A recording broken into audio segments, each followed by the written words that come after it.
Good morning, everybody. Welcome once again to Tuesday. Let me tell you a little funny story about a lesson that I've learned this morning. I thought I'd be quite clever and quite funny and a bit of time efficiency and record my blog on my tube journey in between Turnham Green and Richmond this morning. However, I just had a quick listen back and a playback to the video, and you can hardly hear me because of the train noise and the clickety clack of the train. It was quite funny, actually, thinking how what I was going to do and what I was going to talk about have quite an impact on the train, but it only has an impact on a video log when you can hear what I'm saying. So there's a lesson learned. Always listen for the background noise before making a vlog. So I arrived here, Richmond station this morning. It's about 10 to 7, my usual time of arrival, and I've come to talk to you live from the platform, because what I want to do is to start doing more talking out in public places. So therefore, the best way of me getting practice for that is to be a bit more public. As you can see, people are walking past, joining the train this morning, not paying any attention to what I'm doing out here, especially in London. You can be whatever you want to be, do whatever you want to do. So as we touched on yesterday about how you see me has got nothing to do with me, how these people see me this morning has got absolutely nothing to do with me. So I'm putting into practice basically what I preach. So this morning's message, a little bit talking about overcoming obstacles. Reading a passage in a book at the moment called The Obstacle is the Path, or is the Way. I will get the title for you later on in the week.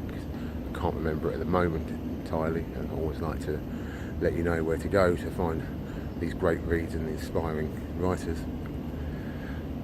And it was just a brief Zen story about a king who realised that his subjects were becoming soft and entitled, and he wanted to change the way they were, because he felt it wasn't going the right way. So he hatched a plan. To see how they handled obstacles. So effectively, he put a big rock on the pathway into the city, effectively blocking the route in and out of the city. And then he sat back and observed and see what his subjects did. The first few subjects turned up, looked at the rock, mumbled and grumbled, turned around, didn't even attempt to do anything, just turned back and gave up trying to get into the city and just walk back the way they came. A few more subjects come up and they pushed and huffed and puffed and tried to get the rock out of the way. Couldn't move it, so they gave up and then turned back. A few more turned up and they stood there screaming and shouting at the rock and cursing and frustrated how bad their life was and how this shouldn't be happening, and it should be their right to get to the city, and this rock shouldn't be in their way preventing them from getting there, and how blaming the king for putting these things in their way and not doing anything about it. But all their complaining didn't move the rock, so they gave up and turned back. It was a few days later, and a peasant turned up to the rock. He looked at it, he pushed. He tried pushing it one way, he tried pushing it another way. He huffed and puffed. He put a lot of effort in to try and move the rock. He couldn't move it. Then all of a sudden he had a bright idea. He ran into the woods and he found a massive stick which he crafted into a lever. He come back to the rock and he used the stick as a leverage to move the rock. With a bit of work and a bit of leverage, the rock finally gave way and moved out of his path.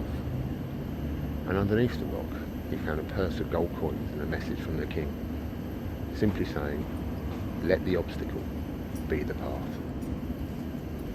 I really enjoyed that story, because it really resonates, knowing that no matter what gets put in front of your way, it's only about your attitude and your actions towards it is going to make the difference, making you move it. So no matter what challenges you're facing today, approach it with the right attitude and take the right actions, and these obstacles will soon diminish and move out of your way and make the obstacles part of your journey.